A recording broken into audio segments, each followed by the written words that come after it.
अस्सलामुअलैकुम। ધોરણ 7ના વિદ્યાર્થી મિત્રો, આજે આપણે સામાજિક વિજ્ઞાનમાં પ્રકરણ 10 પર્યાવરણના ઘટકો અને આંતર સંબંધો વિશે સમજીશું. આજના આ વિડિયો લેક્ચરમાં આપણે પર્યાવરણના જે ઘટકો છે તે ઘટકો વિશેની અને માનવ અને પર્યાવરણ વચ્ચે જે આંતર સંબંધો છે તેના વિશે ચર્ચા કરીશું. સૌથી પહેલા તો ધોરણ 6માં આપણે ભણી ગયા આપણું ઘર પૃથ્વી. જે પાઠ હતો તેમાં આપણે વાત કરી હતી કે સૌરમંડળના જે ગ્રહો છે તે ગ્રહોમાં માત્ર પૃથ્વી જ એક એવો ગ્રહ છે કે જ્યાં તાપમાન જીવસૃષ્ટિને જીવવા માટે જરૂરી વાયુઓ છે. તો પૃથ્વી જેવી અનુકૂળતા બીજા કોઈ ગ્રહ પાસે નથી. આ આપણી પૃથ્વીની વિશેષતા છે. પર્યાવરણ ન હોત તો આપણું અસ્તિત્વ જ ન હોત. સૌથી પહેલા તો આપણે સમજીએ કે પર્યાવરણ એટલે શું. તો પર્યાવરણ શબ્દને સમજીએ તો પર્યાવરણ જે છે એ બે શબ્દનો બનેલો છે. એક શબ્દ છે પરી વત્તા આવરણ. પરી એટલે કે આજુબાજુ, જે આપણી ચારે બાજુ છે, અને આવરણ એટલે શું તો કે એક વિશિષ્ટ પડ. એટલે કે પર્યાવરણ એટલે આપણી ચારે બાજુ કે વિશિષ્ટ પડ છે તેને પર્યાવરણ કહેવાય છે. જે કુદરતી પડ છે એટલે કે આપણી આજુબાજુ આવેલ જે કંઈ કુદરતી પરિબળો છે તેને આપણે પર્યાવરણ તરીકે ઓળખીશું. હવે પર્યાવરણના ઘટકો. તો આપણે પર્યાવરણના ઘટકો કોને કહીશું? ધોરણ 6માં આપણે તેને આવરણો તરીકે ઓળખતા હતા. તેને આપણે અહીં ઘટકો કહીશું. તો અહીં પર્યાવરણના ઘટકો અથવા તો આવરણો જે છે જોઈએ તો સૌથી પહેલું મૃદાવરણ, જલાવરણ, વાતાવરણ અને ચોથું છે જીવાવરણ. આ પર્યાવરણના 4 ઘટકો છે. એને આપણે ધોરણ 6માં આવરણ તરીકે ઓળખતા હતા. હવે આપણે જે આ ચારેય ઘટકો છે તેના વિશે વિસ્તૃત માહિતી મેળવીશું. સૌથી પહેલા આવે છે મૃદાવરણ. મૃદાવરણ તે પૃથ્વીની સપાટીનો 29% ભાગ રોકે છે. આ ઉપરાંત મૃદાવરણ એટલે માટી, ખનિજો અને ખડકોનું બનેલું પડ. મૃદાવરણની ઉપયોગિતા. તો મૃદાવરણ આપણને કઈ રીતે ઉપયોગી છે? ખેતી, ઉદ્યોગો, વસવાટ, આપણે આમ કહી શકીએ કે તમામ પ્રકારની આર્થિક પ્રવૃત્તિ મૃદાવરણને આભારી છે. બીજું છે જલાવરણ. ઘટકો પૃથ્વીની સપાટીનો જે નીચાણવાળો ભાગ, અને આ નીચાણવાળો ભાગ એટલે જે પાણીથી ઘેરાયેલો છે તેને આપણે જલાવરણ કહીએ છીએ. જે 97% જેટલો ભાગ રોકે છે. 97% પાણી મહાસાગરોમાં છે. તે સંસાધનોનો ભંડાર છે. જલાવરણની ઉપયોગિતા. તો પીવા માટેનું મીઠું પાણી જલાવરણની ભેટ છે અને તે સજીવ સૃષ્ટિ માટે અનિવાર્ય છે. હવે પછીનો ઘટક છે વાતાવરણ. તો પૃથ્વીની ચારે બાજુ વીંટાળેલા હવાના આવરણને વાતાવરણ કહે છે. તેમાં શું છે તો કે આ વાતાવરણમાં શું શું આવેલું છે? તો વાતાવરણની અંદર વાયુ, ભેજ, ક્ષારકણો, ધૂળના રજકણો, આ તમામનો સમાવેશ વાતાવરણમાં થાય છે. હવે એક વાયુ એવો છે કે જે સૂર્યના પારાંજામ્લી કિરણોનું શોષણ કરે છે અને પૃથ્વીને પ્રચંડ ગરમીથી બચાવે છે. એ વાયુ છે ઓઝોન. એની ઉપયોગિતા. તો આ વાતાવરણના માધ્યમથી આપણે અવાજ સાંભળી શકીએ છીએ. વાતાવરણ આપણને કઈ રીતે ઉપયોગી છે? તો એ મારો અવાજ છે તમારા સુધી પહોંચે છે એ વાતાવરણને આભારી છે. આ સિવાય મોબાઈલમાં જે ઇન્ટરનેટ આવે છે વાતાવરણના લીધે જ શક્ય બને છે. હું અહીંયા બોલું છું અને મારો અવાજ તમારા સુધી પહોંચે છે એ પણ વાતાવરણના લીધે જ શક્ય છે. જીવાવરણ. મૃદાવરણ, જલાવરણ, વાતાવરણ આ બધાની વચ્ચે જે જીવસૃષ્ટિ વ્યાપી છે તેને કહેવાય છે જીવાવરણ. જીવાવરણની અંદર જીવજંતુઓ, માનવ, પશુ પક્ષીઓ, વનસ્પતિ આ તમામનો સમાવેશ આપણે જીવાવરણમાં કરીએ છીએ. એટલે કે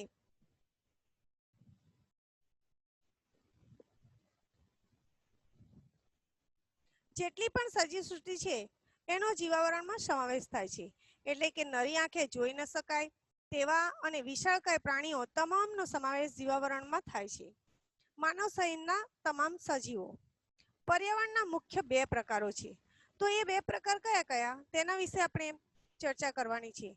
તો પર્યાવરણના 2 પ્રકારોમાં પહેલો પ્રકાર છે કુદરતી પર્યાવરણ અને બીજું છે માનવ સર્જિત પર્યાવરણ. હવે કુદરતી પર્યાવરણ. તો કુદરતી પર્યાવરણના 2 ઘટકોમાં સમાવેશ થાય છે. એક તો જૈવિક ઘટક અને અજૈવિક ઘટક. તમામ પ્રકારના સજીવો છે જેવા કે માણસ, પશુ પક્ષીઓ, જીવજંતુઓ, વનસ્પતિ આ બધાનો સમાવેશ જૈવિક ઘટકમાં થાય છે. જ્યારે અજૈવિક ઘટક હવા, પાણી અને આ ભૂમિ ત્રણેયનો સમાવેશ થાય છે. માનવ સર્જિત પર્યાવરણ એ બીજો પ્રકાર છે. માણસે પોતાની બુદ્ધિ, પોતાના કૌશલ્ય દ્વારા જૈવિક ઘટકો અને અજૈવિક ઘટકો સાથે આંતર સંબંધો દ્વારા માનવ નિર્મિત પર્યાવરણનું સર્જન કર્યું છે. તો હવે પછી આપણે નેક્સ્ટ મુદ્દો છે માનવ નિર્મિત પર્યાવરણ. તો આપણે જોયું કે માનવી જૈવિક, અજૈવિક ઘટકો સાથે આંતરક્રિયા કરે છે અને એની જરૂરિયાત મુજબ તેમાં ફેરફાર કરે છે. પહેલાના સમયમાં આપણે જોયું, તમે ધોરણ 6 માં અભ્યાસ કરી ગયા તો આદિમાનવો જે છે, જેઓ પાષાણ યુગમાં થઈ ગયા, તેને આપણે આદિમાનવ તરીકે ઓળખીએ છીએ. તેઓ ભટકતું જીવન જીવતા અને તેની આજુબાજુ જે પર્યાવરણ છે તેને અનુકૂળ થઈને તે રહેતો. પછી તેનું જીવન કેવું હતું? તો તેનું જીવન સરળ અને જરૂરિયાતો મર્યાદિત હતી. તેની જે કાંઈ જરૂરિયાત હતી તે તેના આજુબાજુના પર્યાવરણમાંથી સંતોષી શકાતી. ત્યારબાદ સમય આગળ વધ્યો, ઘણા પરિવર્તન આવ્યા. જેમ જેમ સમય બદલાતો ગયો તેમ તેમ માનવીની જરૂરિયાતોમાં વધારો થતો ગયો. તેની સાથે માનવી પર્યાવરણનો ઉપયોગ કરતા પણ શીખી ગયો, તેમજ એ પર્યાવરણમાં પરિવર્તન કરતા પણ શીખ્યો. હવે પર્યાવરણમાં પરિવર્તનના પરિણામે શું થયું? તો તેના કારણે ચક્રની શોધ, પશુપાલન, ખેતી, ઔદ્યોગિક ક્રાંતિ આવી. આ ઔદ્યોગિક ક્રાંતિ શું છે? તો કે ઈસવીસન 1750 થી લઈને ઈસવીસન 1850માં યુરોપમાં, ખાસ કરીને ઇંગ્લેન્ડને ઔદ્યોગિક ક્રાંતિની જન્મદાતા ગણવામાં આવે છે. આ 100 વર્ષનો જે સમયગાળો છે તે દરમિયાન જુદા જુદા યંત્રોની શોધ થઈ, ઉત્પાદનોમાં વધારો થયો, જેવા કે ટેલિફોનની શોધ થઈ, તાર ટપાલની શરૂઆત થઈ. એટલે જુદા જુદા જે કંઈ પણ યંત્રો શોધાયા તે આ સમયગાળામાં શોધાયા, જેને આપણે ઔદ્યોગિક ક્રાંતિ તરીકે ઓળખીએ છીએ. આદિમાનવ હતો ત્યારે ચક્રની શોધ થઈ. ત્યારબાદ ખેતી કરતા તેને સમજ આવી કે કયા પ્રકારના અન્ન થાય છે. હવે ખેતીની શોધ થાય એટલે પશુપાલનની જરૂરિયાત ઊભી થાય. તો આ બધું જે છે તે આને આપણે માનવ નિર્મિત સંસ્કૃતિ કે માનવ નિર્મિત પર્યાવરણ તરીકે ઓળખીએ છીએ. કિલ્લાઓ, વાવ, કુવા, મકબરા, મંદિરો, મસ્જિદો વગેરેને માનવ નિર્મિત પર્યાવરણ તરીકે ઓળખીએ છીએ. ત્યારબાદ છે પાણીનું વિતરણ.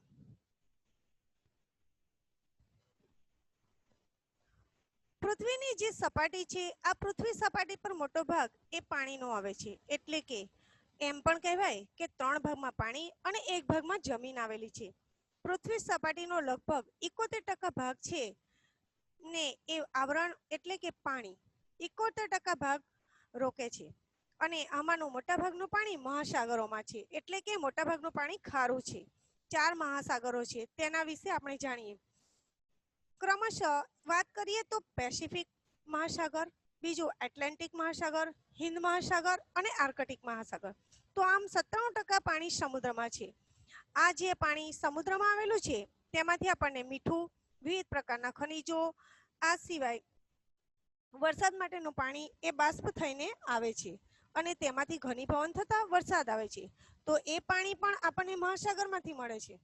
97% પાણી સિવાય બાકીનું જે પાણી છે એટલે કે પોણા ભાગનું પાણી હિમશિલાઓ સ્વરૂપે વાતાવરણમાં બાષ્પ રૂપે છે તથા મીઠા પાણીના જે સરોવરો છે, નદીઓ છે, તેમાં તો અન્ય પાણીના સ્ત્રોતો છે.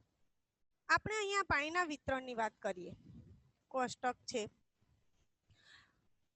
જાણવા જેવું. મહાસાગર, તો મહાસાગરની અંદર 97.3%, હિમશિખરો, હિમશિલાઓ 2.0%, ભૂમિગત પાણી 0.68%, મીઠા પાણીના સરોવરો 0.009, ખારા પાણીનો સરોવર 0.009, વાતાવરણમાં 0.0019, નદીઓમાં 0.0001, આમ કુલ 100%. હવે જોઈએ આપણે સમુદ્રના મોજાઓ. આપણે જાણીએ છીએ કે સમુદ્રના જે મોજા છે ને સપાટી છે તેના પર સતત મોજા આવતા રહે છે. એટલે કે સમુદ્ર પાસે સતત મોજાઓ આવતા હોય છે. વિવિધ બળ જેવા કે આ મોજાઓ કેમ ઉદ્ભવે છે? તો સમુદ્ર ઉપર જે પવનો વાય છે ત્યાર પછી વંટોળ કે વાવાઝોડાના લીધે મોજાઓ ખૂબ ઊંચા ઉછેર છે. તેના કારણે કિનારાના જે વિસ્તારો છે તેને નુકસાન થાય છે. હવે ભરતી અને ઓટ. સમુદ્રના જે મોજા છે તેમાં ચઢાવ અને ઉતાર થાય છે. તેને આપણે ભરતી ઓટ તરીકે ઓળખીએ છીએ. દિવસમાં 2 વાર ભરતી ઓટ જોવા મળે છે. દિવસ દરમિયાન 2 ભરતી અને 2 ઓટ જોવા મળે અને આ 2 ભરતી અને 2 ઓટ વચ્ચેનો જે સમયગાળો છે તે 12.25 કલાકનો છે. આ ક્રિયા સમુદ્રમાં ચાલુ જ હોય છે. મોજા આવવાની ક્રિયા એટલે ભરતી અને પાછા જવું, એને આપણે ઓટ કહીએ છીએ. ભરતી અને ઓટ આવવા પાછળનું જે કારણ છે તે સૂર્ય અને ચંદ્ર આ બંનેનું ગુરુત્વાકર્ષણ બળ છે. દ્રવ્યમાન એટલે કે સૂર્ય દ્રવ્યમાં મોટો છે, એટલે કે જોવામાં મોટો છે. સૂર્ય જે છે એ ખૂબ મોટો છે, ચંદ્ર કરતા પણ. ચંદ્ર જે છે એ પૃથ્વીની સપાટીની નજીક છે. પૃથ્વીની સપાટીની નજીક હોવાના કારણે ચંદ્રનું ગુરુત્વાકર્ષણ બળ વધારે લાગે છે. તમે જુઓ છો કે પૂનમ અને અમાસ, સુદ અને વધના જે દિવસો છે, અમાસ અને પૂનમના દિવસે સૂર્ય, પૃથ્વી અને ચંદ્ર લગભગ એક સીધી રેખામાં આવે છે. તે સ્થિતિના પ્રભાવથી મોટી ભરતી આવે છે, એટલે કે અમાસ અને પૂનમ હોય ત્યારે ભરતી મોટી આવે. ત્યારબાદ જ્યારે સુદ અને વધના જે મધ્યના દિવસો છે, એટલે કે આઠમના દિવસોમાં ગુરુત્વાકર્ષણ બળ ઘટે છે અને એ ઘટતા ભરતી નીચી આવે છે. પૂનમ અને અમાસના દિવસે સૂર્યગ્રહણના બળ સૂર્યગ્રહણ હોય કે એવું હોય ત્યારે પણ સીધી રેખામાં આવે છે. સમુદ્રના પ્રવાહો. હવે પછીનો મુદ્દો જે છે મહાસાગરીય પ્રવાહો. નદીઓ પોતાની નક્કી કરેલી દિશામાં વહે છે, એવી જ રીતે સમુદ્ર પણ વહેવાનું કામ કરે છે. તેને સમુદ્રી પ્રવાહો કહે છે. સમુદ્રમાં મુખ્યત્વે બે પ્રવાહો છે, એક તો ઠંડા પ્રવાહ અને બીજું ગરમ પ્રવાહ. આ કેવી રીતે થાય છે? તો આપણે જોઈએ કે જે વિષુવવૃત્ત છે એ વિષુવવૃત્ત પરથી જે ઉદ્ભવે છે ને ધ્રુવ તરફ જે જાય છે એ ગરમ પ્રવાહો છે, અને ધ્રુવો તરફથી જે વિષુવવૃત્ત તરફ આવે છે એ ઠંડા પ્રવાહો છે. હવે પછીનો મુદ્દો છે પર્યાવરણના ઘટકો અને આંતર સંબંધો. તો માનવી મૃદાવરણ પર રહીને કોઈ ને કોઈ પ્રવૃત્તિ કરે છે. દાખલા તરીકે ખનિજો મેળવવા માટે ઉત્ખનન કરે છે. ઉત્ખનન એટલે ખોદવું, ખોદકામ કરવું. હવે જ્યાં માનવીએ ઉત્ખનન કર્યું હોય ત્યાં ઊંડા ઊંડા ખાડા પડી જાય છે, એટલે કે આ ખાડામાં પાણી ભરાશે, તેથી જલાવરણ બન્યું. હવે તે પાણીનું તાપમાન વધવાથી બાષ્પીભવન થાય છે. એ વરાળ વાતાવરણમાં ભળશે અને ઘનીભવન થશે. હવે ઘનીભવન એટલે શું? તો બાષ્પ ઠરવાની ક્રિયા. ઘનીભવનને પરિણામે વરસાદ આવશે. વરસાદ આવશે એટલે નદીઓમાં પૂર આવશે. પૂરના કારણે જમીનનું ધોવાણ થશે, અને જમીનનું ધોવાણ થવાથી વિવિધ ભૂમિ સ્વરૂપોની રચના થશે. તો આને આપણે આંતર સંબંધો કહીશું. હવે પછીનો મુદ્દો છે આપણો પ્રદૂષણ. તો પ્રદૂષણ કોને કહેવાય? માનવી પોતાની બુદ્ધિ અને કૌશલ્યથી વિકાસની પ્રવૃત્તિઓ કરે છે, અને જેમ જેમ વિકાસ થાય તેમ તેમ પરિવર્તન આવે, અને તેની સાથે પ્રદૂષણ પણ આવે છે. મહાત્મા ગાંધીજીએ કહ્યું છે કે માનવીય ગતિવિધિઓથી કુદરતી પર્યાવરણ દૂષિત થવાની ક્રિયા એટલે પ્રદૂષણ. પર્યાવરણને દૂષિત કરનાર જે ઘટકો છે તેને પ્રદૂષકો કહે છે. પ્રદૂષણ શાથી ફેલાય છે? તો કે માણસ જે છે તે પોતાના વિકાસ માટે સંસાધનોનો અમર્યાદિત, અવિવેકી ઉપયોગ કરે છે. અવિવેકપૂર્ણ રીતે ઉપયોગ કરે અને તેના કારણે પ્રદૂષણ ફેલાય છે. આ સિવાય માનવ જે છે તે વિકાસ માટેની તીવ્ર ઝંખના, ઔદ્યોગિકરણ, યાંત્રિકરણ, પર્યાવરણને આ બધા જ પ્રદૂષિત કરતા પરિબળો છે. હવે પછી આપણે 4 પ્રકારના પ્રદૂષણો વિશે ભણવાના છે. એક છે ભૂમિ પ્રદૂષણ, બીજું છે જળ પ્રદૂષણ, ત્રીજું છે હવા પ્રદૂષણ અને ધ્વનિ પ્રદૂષણ. હવે ક્રમશઃ આપણે જોઈશું. સજીવ સૃષ્ટિ પર પ્રદૂષણની વિપરીત અસર પણ પડે છે. હવે દરેક પ્રકારના પ્રદૂષણો અને તેના ઉપાયો વિશે આપણે જોઈએ. તો સૌથી પહેલા આપણે લઈએ ભૂમિ પ્રદૂષણ. જમીનની ગુણવત્તા, તેના પોષક ઘટકોમાં થતા ફેરફારને ભૂમિ પ્રદૂષણ તરીકે ઓળખાય છે. આ પ્રદૂષણ એવું છે કે જે તમને સરળતાથી નજરે નહીં પડે, તમને ખબર પણ નહીં પડે કે ભૂમિનું પ્રદૂષણ થઈ રહ્યું છે. તો શાથી થાય છે આ પ્રદૂષણ? તો આપણે ઘર વપરાશમાં, ઉદ્યોગોમાં ઘન કચરો નીકળે છે. આ સિવાય ઉદ્યોગો અને ઘરનું ગંદુ પાણી જે છે એ જમીન પર વહેવડાવી દેવામાં આવે છે. ઉપરાંત ફળદ્રુપ અને ખેતીલાયક જે જમીન છે તેના પર પાતાળ કૂવા ખોદે છે. ભૂમિગત જળ બહાર આવે છે. આના લીધે ખાડા પડે છે. એટલે કે ઉત્ખનનની પ્રવૃત્તિ, બાંધકામની પ્રવૃત્તિ દ્વારા, તેમજ ખેતીમાં મોડક પાક લેવા માટે જંતુનાશક દવાઓ, રાસાયણિક ખાતરોના લીધે પણ ભૂમિનું પ્રદૂષણ થાય છે. અતિશય સિંચાઈના લીધે પણ ભૂમિનું પ્રદૂષણ થાય છે. અતિશય સિંચાઈથી નદીઓમાં રહેલો ક્ષાર ભૂમિમાં આવે છે, અને ક્ષારને કારણે ભૂમિનું પ્રદૂષણ થાય છે. પ્લાસ્ટિકનો ઉપયોગ કરીએ છીએ જેને લીધે ભૂમિનું પ્રદૂષણ થાય છે, કેમ કે તે માટીમાં ઓગળતું નથી. પ્લાસ્ટિક એમને એમ વર્ષો સુધી રહે છે. પંજાબમાં નાઇટ્રોજન યુક્ત રાસાયણિક ખાતરોનો વધારે વપરાશ થાય છે, તેના કારણે જમીન પ્રદૂષણ થાય છે. પંજાબના હોશિયારપુર, ભંટીડા અને રોહતક જિલ્લાના ગામડાઓમાં રાસાયણિક ખાતરના અતિશય વપરાશથી કુવાઓના પાણી ભયજનક સપાટીએ દૂષિત છે. તેને પરિણામે ત્યાં વસતા લોકો વિવિધ રોગોના ભોગ બન્યા છે. કેન્સર અને આંટાદાણા તથા પેશાબને લગતા રોગો ત્યાં વધારે ફેલાય છે. ભૂમિના પ્રદૂષણને અટકાવવા માટે આપણે શું કરીશું? તો ભૂમિ પ્રદૂષણ અટકાવવાના ઉપાયો આ મુજબ છે. રાસાયણિક ખાતર અને જંતુનાશક દવાઓના બદલે લીલો પડવાશ, છાણિયું ખાતર, અળસિયાનું ખાતર, જૈવિક ખાતર વગેરેનો ઉપયોગ કરી શકાય. કીટ નિયંત્રણ માટે છાશનું દ્રાવણ અને લીમડાનું દ્રાવણનો ઉપયોગ કરી શકાય. રાસાયણિક ખાતર અને જંતુનાશકોનો જરૂર પડે તો જ ઉપયોગ કરવો જોઈએ. ઘન કચરાનું વર્ગીકરણ કરી તેનો પુનઃ ઉપયોગ કરવો જોઈએ. વર્ગીકરણ કરવું એટલે આપણા ઘરે જે કચરો લેવા આવે છે તે સૂકો કચરો કે લીલો કચરો કયો છે, કાચની બોટલ છે કે પ્લાસ્ટિકની છે, કયું નાશ થશે અને કયું નહીં થાય, કયું જમીનમાં દાટવું પડશે, કોને રિસાયકલ કરવું પડશે. તો એ બધા જ કચરાનું આ રીતે વર્ગીકરણ કરીને પુનઃ ઉપયોગમાં લેવામાં આવે છે. ખેતીમાં ટપક સિંચાઈ પદ્ધતિ અથવા તો કુવા સિંચાઈ પદ્ધતિનો ઉપયોગ કરવો જોઈએ, જેથી પાણીનો પણ વ્યય ઓછો થશે અને ક્ષારનું નિયંત્રણ થશે. આ રીતે પણ ભૂમિ પ્રદૂષણ અટકાવી શકાય. હવે પછીનો આપણો મુદ્દો છે જળ પ્રદૂષણ. જળ જ્યારે નિર્ધારિત ઉપયોગ માટે અયોગ્ય બને છે, તેમાં બાહ્ય અશુદ્ધિઓ ભળે છે, તેને જળ પ્રદૂષણ કહે છે. આપણે કહીએ છીએ કે પીવાલાયક પાણી નથી. પાણી તો આ જળ પ્રદૂષણ છે.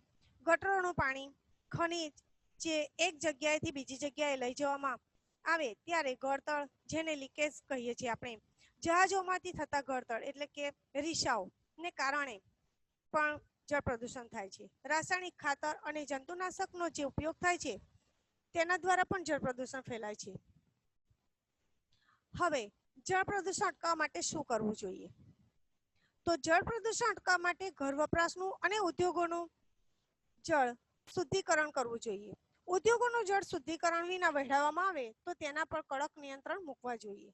જળને પ્રદૂષિત કરતા જે પદાર્થો છે તેના ઉપયોગ ઉપર નિયંત્રણ મૂકવા જોઈએ. હવે પછીનો આપણો મુદ્દો છે હવાનું પ્રદૂષણ. ઉદ્યોગો, કારખાના, મિલ, તાપ વિદ્યુત મથકો વગેરેમાંથી નીકળતો જે ધુમાડો છે એ જ્યારે વાતાવરણમાં ભળે છે ત્યારે એને આપણે હવાનું પ્રદૂષણ કહીશું. હવે આ શાથી ફેલાય છે? તો હવામાં રજકણો ઉડે છે.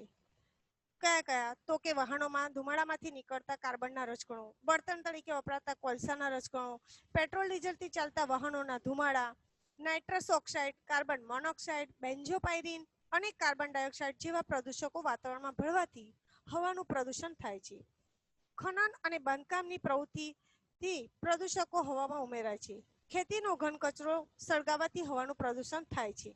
દાખલા તરીકે આપણે શેરડીના ખેતરોમાં જ્યારે પાક કપાઈ જાય ત્યારબાદ તેને સળગાવવામાં આવે છે, આનાથી પણ પ્રદૂષણ થાય છે. હવે એને અટકાવવાના ઉપાયો જોઈએ. તો સરકારે હવાના પ્રદૂષણ અટકાવવા માટે કડક કાયદા બનાવવા જોઈએ અને તેનો ચુસ્તપણે અમલ કરાવવો જોઈએ. કારખાનાઓમાંથી જે ધુમાડાઓ નીકળે છે આ ધુમાડાઓ ફિલ્ટર થાય તેવા સાધનો વિકસાવવા જોઈએ. પેટ્રોલ, ડીઝલ વગેરેનો જરૂર પૂરતો જ ઉપયોગ કરવો જોઈએ. સીએનજી કોમ્પ્રેસ્ડ નેચરલ ગેસ અને પીએનજી એટલે કે પાઇપલાઇન નેચરલ ગેસ સૌર ઉર્જાનો ઉપયોગ વધારવો જોઈએ. જાહેર વાહનોમાં મુસાફરી કરવા માટે લોકોને જાગૃત કરવા જોઈએ. અઠવાડિયામાં ઓછામાં ઓછું 2 વખત જાહેર વાહનોનો ઉપયોગ કરવો જોઈએ. દાખલા તરીકે આજુબાજુના 3 વ્યક્તિઓ એક જ કંપનીમાં નોકરી કરે છે અને ત્રણેય પોતપોતાની કાર લઈને જતા હોય તો તેઓને વારાફરતી એક જ કારમાં જવું જોઈએ. પીયુસી પોલ્યુશન અંડર કંટ્રોલ આ નિયમોને વધારે કડક બનાવી તેનો અમલ કરવો જોઈએ. દાખલા તરીકે 30 રૂપિયાના પીયુસીનો 100 રૂપિયા દંડ, અત્યારની પરિસ્થિતિમાં ₹10ના માસ્કનો 200 રૂપિયા દંડ. આ રીતે નિયમોનો કડકપણે અમલ કરાવવો. હવે પછીનો મુદ્દો છે ધ્વનિ પ્રદૂષણ. જે કર્ણપ્રિય નથી એને કહેવાય ઘોંઘાટ. બિનજરૂરી વધુ પડતો અસહ્ય અવાજ તેને આપણે ધ્વનિ પ્રદૂષણ કહીએ છીએ. દાખલા તરીકે મને ક્લાસિકલ મ્યુઝિક ગમે છે અને રોક મ્યુઝિક આવે તો ઘોંઘાટ લાગે. કોયલનો અવાજ ગમે જ્યારે કાગડાનો અવાજ કર્કશ હોય જે આપણને ગમતો નથી. હવે ધ્વનિ પ્રદૂષણ કેવી રીતે ફેલાય છે એ જોઈએ. તો કારખાનામાં ચાલતા યંત્રો, વાહનોનો કર્કશ અવાજ, દાખલા તરીકે છકડો જતો હોય, હોર્નનો મોટો અવાજ, સિનેમા હોલ અને ટીવીનો વધુ પડતો અવાજ, યુદ્ધ વિમાનોનો કર્કશ અવાજ, વિવિધ પ્રકારના સાયરનના અવાજ, વિવિધ પ્રસંગોમાં ઢોલ, નગારા, ડીજે, સ્પીકરો, બેન્ડવાજા વગેરેના પરિણામે તથા આતિશબાજીઓ, ફટાકડા, મોટા અવાજે થતી જાહેરાતો વગેરેથી ધ્વનિનું પ્રદૂષણ થાય છે. આજકાલ તો જે વેચવાવાળા ફેરિયાઓ આવે ને એ પણ મોટા અવાજે જાહેરાતો કરતા હોય છે, માઇકમાં બોલતા હોય છે, આનાથી પણ ઘોંઘાટ લાગે છે. હવે આને અટકાવવા માટેના ઉપાયો જોઈએ. તો મોટા હોલ, સિનેમાઘરો વગેરેમાં ધ્વનિશોષક પડદા લગાડવા જોઈએ. ઉદ્યોગો અને વિમાન મથકોની આસપાસ વૃક્ષો લગાડવા જોઈએ. શાળા, હોસ્પિટલ વગેરે પાસે નો હોર્ન અથવા સાયલન્સ પ્લીઝ નો કડક અમલ કરાવવો જોઈએ. ઉજવણી, ઉત્સવોમાં ફટાકડાનો ઉપયોગ ઘટાડવો અથવા ટાળવો જોઈએ. રેડિયો, ટીવી, સ્પીકર, મોબાઈલ વગેરેનો અવાજ ધીમો રાખવો. યંત્રો અને વાહનોનું સમયાંતરે રિપેરિંગ કરાવવું જોઈએ, જેથી નકામો અવાજ ન થાય. માનવીની વિવિધ પ્રવૃત્તિઓથી જમીન, જળ, હવા અને ધ્વનિ પ્રદૂષણ થાય છે. આ ઉપરાંત કેટલીક પ્રવૃત્તિઓ જેવી કે અવકાશ યાત્રીઓએ અવકાશમાં ત્યજી દીધેલ કચરો, કૃત્રિમ વરસાદ માટે છોડેલા રસાયણો, પરમાણુ શક્તિના ઉપયોગથી થતું કિરણોત્સર્ગી પ્રદૂષણ વગેરેથી પર્યાવરણ પર વિપરીત અસર થાય છે. આ તમામ પ્રદૂષણ અટકાવવા માટે આ માનવીએ કટિબદ્ધ થાય તો તે અટકાવી શકાય. અહીં આપણું આ પ્રકરણ સમાપ્ત થાય છે.